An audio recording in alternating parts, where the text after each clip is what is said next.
नमस्कार मंडळी, कसे आहात आपण सगळे? तर आपल्या सगळ्यांचं पुन्हा एकदा स्वागत आहे नवीन एका पॉझिटिव्ह वर्ल्डमध्ये. तर आपण सगळेजण मस्त मजेत असालच. मी सुद्धा छान मस्त मजेत आहेच. तर मावशांनो, तुमचं कसं चाललंय? मस्त आहात ना तुम्ही सुद्धा? का टरकली तुमची? तर असो, आपण पुढे बोलणारच आहोत. तर धनश्रीचा एक व्हिडिओ पाहिला असेलच तुम्ही कालचा.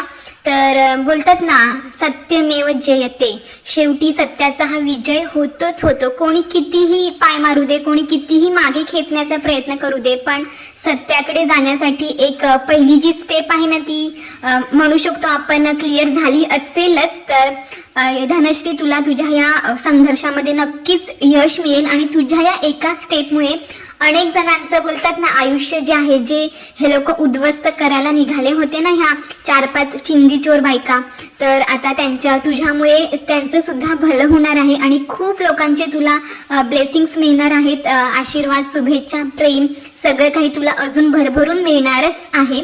तर काय मग फॅन्ड्री काकू, काल तुम्ही जो व्हिडिओ केला होता ना, त्यात तुम्ही स्वतः कबूल केलं हो की ती धनश्री जी आहे ती तर मला भावच देत नाही. मी तिच्यावरती एवढे व्हिडिओ बनवते पण ती मला विचारतच नाही. जे तिला विचारत नाही त्यांच्या इकडे जाऊन ती कमेंट करते, बोलते अरे हाड, ती कोणालाच भाव देत नाही. तुमच्यासारख्या थर्ड क्लास लेवलच्या बायकांना ती विचारत सुद्धा नाही. तुमचा पूर्ण कंटेंट, तुमचं पूर्ण चॅनल जे आहे ना, ते फक्त आणि फक्त तिच्या जीवावरतीच आहेत. आणि म्हणूनच आहे ना, एवढ्या हवेमध्ये उडू नका तुम्ही लोक. अरे तुम्ही नेहमी व्हिडिओमध्ये बोलता ती फनाली काकू, ती शिशी काकू, ती फॅन्ड्री तू, तुमचं नेहमीचं असतं की आम्हाला तिच्याबद्दल बोलायला आवडत नाही, आमचा तो न आवडता विषय आहे. अगं लाजा वाटू द्या तुम्हाला, लाजा. तुम्ही हे सगळे जे बोलता ना, तरी सुद्धा दररोज तुमचे म्हणजे व्हिडिओ तिच्यावरतीच असतात. म्हणजे तुम्हाला शिशी खायला आवडत नाही पण तुम्ही स्वतःहून ते खायला जाता, हे तुम्ही दरवेळी दाखवून देतात. इतक्या म्हणजे खालच्या पातळीच्या बायका आहात तुम्ही. आणि काय हो फनाली काकू, तुम्ही म्हणजे इतकी तुमची टरकली फाटली तुमची, इतक्या घाबरलात तुम्ही की तुम्ही सरळ सरळ तिला ब्लॉक करून टाकलं का हो? एवढी हिंमत आहे तुमच्यामध्ये तर अनब्लॉक करा की तिला. कळू द्या की तुमच्या अंधमंद भक्तांना पण तुमची काय लायकी आहे ते. अहो तुम्ही एवढ्या खालच्या लेवलच्या बायका आहात ना, तुमचा आता घडा भरत आलाय ना, म्हणून तुम्ही आता अशा टरकले आहात, घाबरले आहात तुम्ही. आणि काय हो शिशी काकू, लय बोलत होतात काल तुम्ही, का मग आज तिला ब्लॉक केलं हो तुम्ही? तुम्हाला पण तिने कमेंट केल्या असतीलच की आजच्या व्हिडिओला तुमच्या, का बरं मग तिला ब्लॉक करून ठेवलं? लय तुम्ही डॉन बनता ना त्या दोघींच्या. मग अनब्लॉक करा तिला, करू द्या की तुमच्या पण व्हिडिओला कमेंट तिने, काय फरक पडतोय बरं? आणि काय हो फॅन्ड्री काकू, शिशी काकू, फनाली काकू, तुम्ही बोलत असताना आम्ही जे काही व्हिडिओ करतो ते आमची इमॅजिनरी कॅरेक्टर्स असतात, त्यामुळे तुझा बोलण्याचा काही संबंध नाहीये, तू आमचं काहीच बिघडवू शकत नाही. अरे बालबुद्धीच्या बायकांनो, म्हणजे काय भैताड आहेत का तुम्ही लोक? भैताड. तुम्हाला एवढी अक्कल नाही का? तुम्हाला ज्या कमेंट येतात ना, त्या बायकांना कसं बरं कळतं मग तिच्याबद्दल, तिच्या फॅमिलीबद्दल बोललं जातं कमेंटमध्ये, तिच्या फॅमिली मेंबर्सबद्दल, तिच्याबद्दल, तिच्या पर्सनल लाईफबद्दल बोललं जातं कमेंटमध्ये. ते काय इमॅजिनरी कॅरेक्टर बद्दल बोलतात का? आता तुमचं जे काही अवघड पडत आहे ना पितळ, तुमचं जे काही तुमचे कारस्थान, कारनामे, तुमचे गुन्हेगारी जे काही आता बाहेर पडत आहे ना, त्याला लपवण्यासाठी तुम्ही आता हे सगळे धंदे करत आहात आणि लोकांची दिशाभूल करत आहात. अरे ते जर इमॅजिनरी कॅरेक्टर असतं ना, तर लोकांना ते कळलंच नसतं की तुम्ही कोणाबद्दल बोलत आहात आणि काय बोलत आहात. सरळ सरळ तुम्ही त्या लोकांचे टॅग्स वापरता, वेगवेगळे नावं त्या लोकांना देता, त्यांच्या चेहऱ्याचे तुम्ही बोलतात ना चित्र विचित्र आकार उकार करून थंबनेल्स बनवता. हे काय लोकांना कळत नाही का की तुम्ही त्यांच्याबद्दलच बोलत आहात? तुम्ही काय शाळेतली पोर आहेत का ग? सर मी तिला नाही चिडवलं, मी त्याला चिडवलं. सर मी तिला नाही बोलली, मी त्याला बोलली. असं ते लोक समजणार आहेत का? जिकडे आता तुमचं गेले सगळं पितळ उघडं पडलं तिकडे तुम्हाला येड्यात काढतील, मूर्ख बायका कुठच्या. आणि काय हो शिशी मावशी, तू एक स्त्री आहे, एक स्त्री असून एका स्त्रीच्या कॅरेक्टर बद्दल इतकं घाणघाण बोलते, तुला लाज नाही वाटत का ग? कुठे फेडशील ग तुझं हे पाप? तुझे कालचे कमेंट बघितले ना तुझ्या अंधबंद शिशी भक्तांचे, इतके घाणरेडे आणि खालच्या लेवलचे कमेंट होते ना तिच्या कॅरेक्टर बद्दल, तिच्या आईबद्दल, तिच्या घरच्यांबद्दल. म्हणजे लाज वाटली पाहिजे अक्षरशः तुला आणि तुझ्या त्या म्हणजे ते मला वाटतं ते लोक जे आहेत ना तुला जे कमेंट करतात ते तुमचेच फेक आयडी आहेत आणि तुम्ही स्वतःला कमेंट करून बोलतात ना लोकांची दिशाभूल करण्याचा प्रयत्न करत आहात. म्हणजे काय काय नको नको ते बोललात यार तुम्ही लोक तिच्या प्रेग्नन्सीबद्दल, तिच्या आईपणाबद्दल. अगं तू स्वतः एक आई आहे, तुला लाज वाटली पाहिजे. एक आई असून तू दुसऱ्या आईला तिच्या कॅरेक्टरबद्दल असं बोलतेस. म्हणजे खरंच बोलतात ना कर्म आपण जे दुसऱ्यांना देतो ना त्याच्या डबल आपल्याला त्याची परतफेड करावीच लागते आणि हे खरं आहे आणि हे सत्य आहे आणि हे तू बघ, तू भोगशीलच ग. थांब तू जरा, जस्ट वेट अँड वॉच.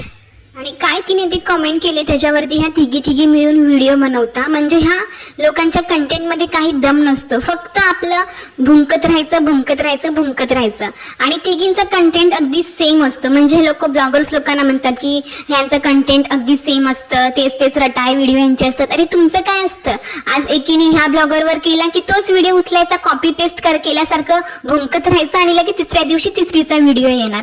अरे तुम्ही लोक काय करत आहात? म्हणजे लोकांची दिशाभूल करण्यासाठी, लोकांना म्हणजे एखाद्या व्यक्तीबद्दल अफवा पसरवण्यासाठी, एखाद्या व्यक्तीचं कॅरेक्टर किती खराब आहे त्याला बदनाम करण्यासाठी इतक्या खालच्या थराला जाता तुम्ही लोक बायका. म्हणजे बोलतात ना स्त्रीपणावरती पण एक कलंक आहात तुम्ही लोक. सुधरा आणि वेळीच सावरा स्वतःला, कारण की हे जे तुम्ही जे केले ना कर्मकांड तुमचं, लवकरच तुमच्यावरती डबल नाही टिबल नाही ते 100 पटीने फिरेल. एवढं लक्षात ठेवा तुम्ही लोक. किती किती डबल मिनिंगने बोलते अगं तू. म्हणजे तुझं कसं आहे माहितीये का, मी नाही त्यातली आणि कडीला वाटली असे तुझं. म्हणजे मी किती सुशिक्षित आहे, मी किती सभ्य आहे, मी किती म्हणजे वेल एज्युकेटेड आहे आणि मी बघा आता ह्या लोकांची कशी पोलखोल करत आहे असं तुला वाटत असेल ना तर एक्सक्यूज मी, या भ्रमात तू अजिबात राहू नकोस हा. कारण की तू जे काही शब्द वापरते, जे काही डबल मिनिंगचे वर्ड्स यूज करते ना ते काही लोकांना कळत नाही आहेत का. त्यामुळे जरा ना स्वतःच्या जिभेला ना जरा आवर घाल, लगाम घाल आणि सुधर. आणि तुला जर ब्लॉग बोलतात ना रोस्टिंग करायची आहे ना तर रोस्टिंगचा अर्थ जरा समजून घे, जरा अभ्यास कर, लय स्वतःला वेल एज्युकेटेड समजतेस. तर मंडळी, जनता जनार्दन, तुम्ही रिअल ऑडियन्स आहात, तुम्ही करविता आहात. त्यामुळे तुम्हाला नक्कीच कळतं की खरं काय आहे, खोटं काय आहे, चांगलं काय आहे, वाईट काय आहे. आणि मी आधीपासूनच सांगत आलेली आहे, या लोकांचे व्हिडिओ बघून ना आपली स्वतःची पर्सनॅलिटी सुद्धा एक निगेटिव्ह होऊन जाते. आपण सुद्धा एक निगेटिव्ह पर्सनॅलिटी होऊन जातो आणि त्याचा परिणाम आपल्या पर्सनल लाईफवर ॲज वेल ॲज आपल्या प्रोफेशनल लाईफवर सुद्धा होतो. त्यामुळे तुम्ही वेळीच सुधरा आणि या लोकांना किती बढावा द्यायचा आहे, किती पुढे न्यायचं आहे, की या लोकांचा जे काही चाललंय ना आता हे कर्मकांड ते थांबवायचं आहे ते तुम्ही ठरवा. कारण की तुम्ही जनता जनार्दन आहात, तुम्हाला सगळं काही कळतं चांगल्यातलं चांगलं. आणि म्हणतात ना पापाचा घडा जो आहे तो भरत आला ना की माणूस जो आहे तो जास्त चवताळतो, जास्त वेड्यासारखं करतो. तसंच ह्या लोकांचं झालेलं आहे बघा आता मंडळी. म्हणजेच रोस्टिंग हा सुद्धा एक सोशल मीडियाचा पार्ट आहे. तुम्ही रोस्टिंग नक्कीच करा. बाकी सुद्धा रोस्टर्स बघा कसे आहेत, हिंदी मधले रोस्टर्स बघा कसे आहेत. म्हणजे ते लोक काय एकाच म्हणजे 2-4च लोकांना टार्गेट नाही करतो. म्हणजे ते लोक वेगवेगळ्या लोकांवरती दरवेळेस त्यांचे वेगवेगळे व्हिडिओज असतात आणि अगदी उत्तम एज्युकेटेड लोकांसारखी भाषा ते लोक वापरतात आणि छान प्रकारे त्यांचं रोस्टिंग असतं. आपल्या मराठीमध्ये सुद्धा असे बरेचसे रोस्टर्स आहेत बघा, खूप चांगल्या प्रकारे रोस्टिंग असतं त्यांचं. पण ह्यांचं असं नाहीये, ह्यांना फक्त 4-5 लोकांना यांनी टार्गेट केलेलं आहे आणि रोज त्यांच्या व्हिडिओमधनं काहीतरी एखादी चूक तर नसतेच म्हणा, पण असेल तरी ती प्रेमाने सांगावी ना. हो तुम्ही माणूस आहात, तुमच्यामध्ये काही म्हणजे आपुलकी, माणुसकी, माया, प्रेम, जिव्हाळा काय आहे की नाही. अगदी जनावरासारखं, गाढवासारखं, कुत्र्यासारखं भुंकत राहता तुम्ही आणि नको ते शब्द वापरून त्यांच्याबद्दल बोलता. जसं की ते ब्लॉगर्स लोक तुमचे कोणीतरी सावत्र आहेत, तुमचे काहीतरी मोठे जाणी दुश्मन आहेत किंवा तुमचे नातेवाईक आहेत किंवा तुमचं काही खूप पूर्वी जन्मीचं वैर आहे, अशा पद्धतीने तुम्ही व्हिडिओमध्ये त्यांच्याबद्दल बोलत असतात. म्हणजे हे किती चुकीचं आहे. आणि व्हिडिओमध्ये न दाखवलेल्या गोष्टीबद्दल सुद्धा हे लोक बोलत असतात, डबल मिनिंग शब्द वापरत असतात. तर हे म्हणजे किती भयानक आहे तुम्हीच विचार करा. आता धनश्री जे काही एवढं सहन करत आहे ना तर म्हणजे हँड्स ऑफ आहे धनश्री तुला. म्हणजे इतकं तू सहन करून सुद्धा तू इतकी स्ट्रॉंग आहेस आणि तू लढत आहेस ना तर तू सगळ्यांसाठी आता एक आयडॉल झालेली आहेस. म्हणजे बोलतात ना आता तुझ्या जागी जर तुला कमेंट सुद्धा होते की तुझ्या जागी जर एखादी म्हणजे घाबरट स्त्री असती किंवा अगदी इमोशनल झालेली एखादी स्त्री असती ना तर तिने आतापर्यंत काहीतरी स्वतःचं करून घेतलं असतं किंवा काहीतरी करण्याचा प्रयत्न केला असता. पण तू तशी अजिबात नाहीये. तुझ्याकडनं ही गोष्ट खरंच खूप शिकण्यासारखी आहे की अन्याय करणाऱ्या होणाऱ्यापेक्षा अन्याय सहन करणारा मोठा गुन्हेगार असतो आणि तू गुन्हेगार नाहीयेस, तू अन्याय सहन करत बसली नाहीयेस. अगदी काकूबाईंसारखं अगदी जिद्दीने आणि अगदी बोलतात ना आत्मविश्वासाने तू ह्या सगळ्या गोष्टींना लढा देत आहेस. तर खरंच खूप हँड्स ऑफ आहे तुझ्या ह्या धैर्याला, तुझ्या ह्या सामर्थ्याला. आता पुढे काय होणार आहे ते धनश्री आपल्याला काही अपडेट्स जे आहे ते देत राहीलच, पण इतक्या जणांचे तिच्यासोबत आशीर्वाद आहे, स्वामींचा आशीर्वाद तिच्यासोबत आहेत, स्वामी तिच्या पाठीशी आहेत. तर खरंच बोलतात ना शेवटी सत्यमेव जयते, शेवटी सत्याचा विजय हा होतोच, त्याला किती का उशीर लागे ना, पण तू एक स्टेप घेतलेला आहेस, एक पाऊल तू पुढे आलेली आहेस आणि त्यात तुला यश नक्कीच मिळालेलं असेल अशी मी आशा करते.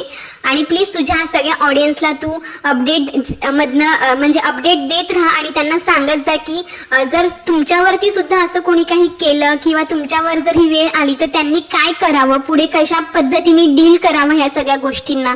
तर हे तू सांगतच असतेस, पण तू वेळोवेळी सुद्धा हे सांगत जा. मंडळी, आजचा धमाकेदार व्हिडिओ मी इथेच संपवते. आय होप की तुम्हाला खूप काही पॉझिटिव्ह गोष्टी आजच्या व्हिडिओमधून शिकायला मिळाल्या असतीलच आणि तुमचे सुद्धा डोळे उघडतीलच. ज्यांचे डोळे आता बंद आहेत त्या अंधमंद भक्तांचे, त्यांचे सुद्धा डोळे उघडतीलच. आणि मी जे काही आज बोललेली आहे तर ते तुम्हाला नक्कीच कळलं असेल. इथे मी कुणाच्याही भावना दुखवण्याचा प्रयत्न अजिबात नाही केलेला. त्या मावशांसारखं अगदी मी व्यवस्थित बोललेली आहे आणि माझे विचार मी मांडलेले आहेत.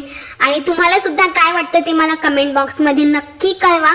आणि मावशांनो, आता उद्या परवा लगेच येऊ नका माझ्यावरती किंवा धनश्रीवरती व्हिडिओ घेऊ ना.